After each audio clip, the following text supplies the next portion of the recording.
Madame, Monsieur, bonjour, bienvenue sur le28.tv. Je me trouve au tribunal de grande instance de Chartres où ce soir, le procureur de la République tenait une conférence de presse au sujet de l'homicide volontaire qui s'est déroulé hier à Nogent-le-Rotrou. Un médecin est mort de plusieurs coups de couteau. Le procureur de la République nous délivre quelques informations sur cette affaire. Je vous propose de l'écouter. Suite au meurtre qui a été commis hier du docteur Rousseau à Nogent-le-Rotrou, les éléments que je peux vous communiquer à ce stade de la procédure, à cette heure de la journée, sont les suivants. L'autopsie de la victime a été effectuée cet après-midi à l'Institut médico-légal d'Angers par le médecin légiste qui s'était déplacé hier pour faire l'examen de corps.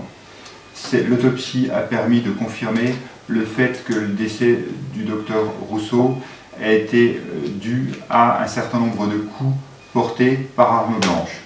Précisément, 48 plaies par arme blanche ont été dénombrées sur le corps du médecin. À ce stade, il est difficile de dire si l'une ou l'autre de ces plaies, puisque les autres, a été mortelle.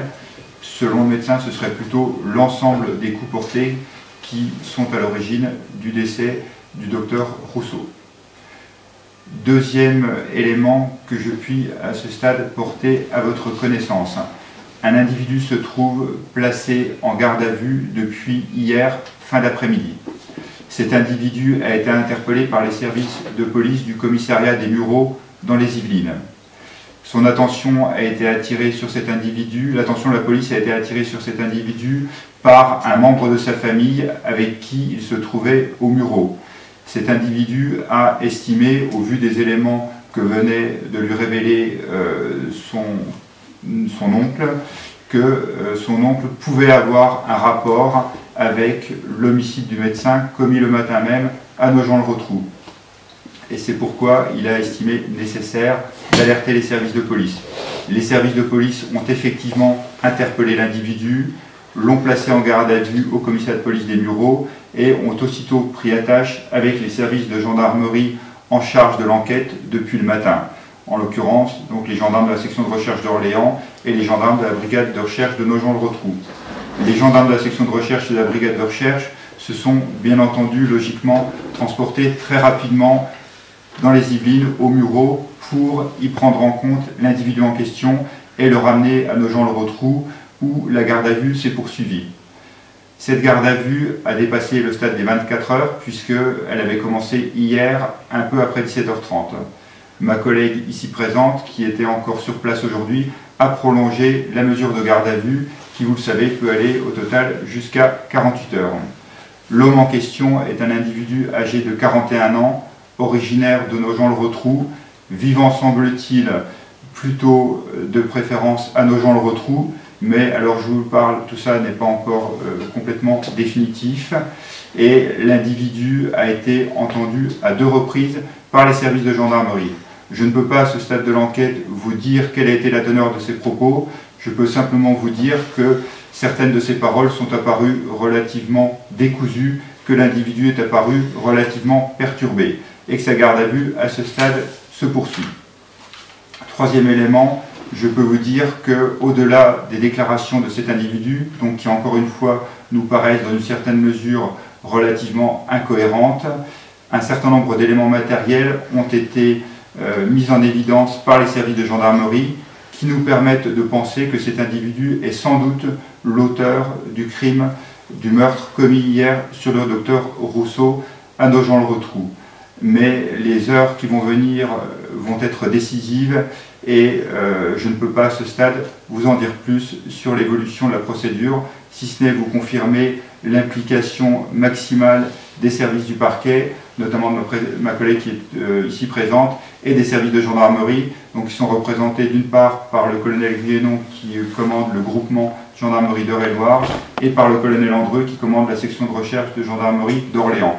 Une vingtaine d'enquêteurs sont encore mobilisés sur ce dossier et nous ferons un nouveau point demain. Je vous remercie. Est-ce qu'on peut vous poser 2-3 questions? Vous pouvez toujours poser des questions. Est-ce que l'arme du crime a été retrouvée? Une arme a été retrouvée. Pour le moment, il est trop tôt pour dire si c'est effectivement cette arme qui a effectivement servi à tuer le docteur. Est-ce qu'on peut parler d'heureux hasard pour cette interpellation? D'heureux hasard, non, plutôt de réflexe salutaire de la part d'un citoyen qui, ayant été mis au courant de ce qui s'était passé dans la matinée dans le département voisin, au vu des éléments qu'il venait d'avoir en sa possession de la part du membre de sa famille, a jugé nécessaire d'avertir les services de police.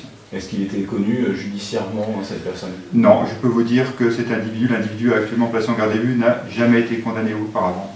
Son casier judiciaire est vierge. Et est-ce qu'on considère que c'est un patient de ce médecin? Manifestement, au moins à un moment, cet homme a été le patient du docteur Rousseau. À ce stade de l'enquête, il est trop tôt pour dire s'il l'était encore régulièrement ces derniers temps, mais à un moment donné au moins, il l'a été. Deux dernières questions, est-ce qu'il y a un mobile, est-ce qu'il y a des aveux? Pour le moment, nous n'avons strictement aucun mobile qui puisse expliquer ce qui s'est passé, pour autant que cet individu, encore une fois, soit bien l'auteur du meurtre, ce qu'on soupçonne fortement, mais dont on n'a pas encore la certitude. Et par ailleurs, je ne souhaite pas faire de déclaration sur les auditions, le contenu des auditions qu'il a faites devant les services de gendarmerie. Et les auditions des patients, elles se poursuivent, elles sont terminées, on est où? Les gendarmes, bien entendu, à côté de la gestion de la garde à vue en tant que telle, continuent leurs investigations dans deux sens principaux. La poursuite de la recherche des éléments matériels, avec la recherche d'éventuelles traces de sang, d'ADN sur les objets, les lieux qui semblent intéressants, et d'autre part la poursuite de l'audition de l'ensemble des personnes qui ont pu croiser, voir le médecin hier ou l'individu en garde à vue. Donc ces auditions concernent d'une part notamment les patients qui ont pu rencontrer le docteur Rousseau dans la matinée, et puis d'autre part les membres de la famille de la personne qui est actuellement en garde à vue. Est-ce qu'on sait si au moment de l'homicide, il était sous stupéfiant, A priori, soupçonné? non. En tout cas, on n'a aucun élément à ce stade qui permette de le dire. Est-ce que ce patient est sous psychiatrie? Il a des problèmes psychiatriques ou pas? Pour le moment, c'est difficile de répondre. Ce que je vous ai dit tout à l'heure, c'est que certaines de ces paroles pouvaient sembler relativement incohérentes. Pour le moment, la garde à vue se poursuit. Et c'est un homme qui vivait seul? C'est un homme qui avait une vie familiale, semble-t-il, relativement décousue au cours des dernières semaines, mais il était marié. Pas d'enfant? Pas d'enfant à ma connaissance. On s'oriente vers une mise en examen. Alors, je ne préfère à ce stade pas aller au-delà de ce que j'ai pu vous dire. Je pense qu'il sera nécessaire que vous me recontactiez demain pour en savoir plus sur l'issue qui sera donnée à cette garde à vue. Je pense qu'un autre point presse sera organisé demain en fin d'après-midi, début de soirée au parquet. On parle d'une agression à l'hôpital, du personnel quand il a été soigné. Je ne peux pas vous confirmer pour le moment. Et ce mode de déplacement, si c'est lui vraiment le suspect, entre Nogent-le-Rotrou et les Mureaux, où il va régulièrement, en véhicule. Il se serait déplacé à bord d'un véhicule particulier. Je ne vous en dirai pas plus pour ce soir. Vous comprenez donc que les heures qui vont venir vont être décisives pour la compréhension du dossier et la suite que le parquet de Chartres y donnera. Je vous remercie. Merci beaucoup.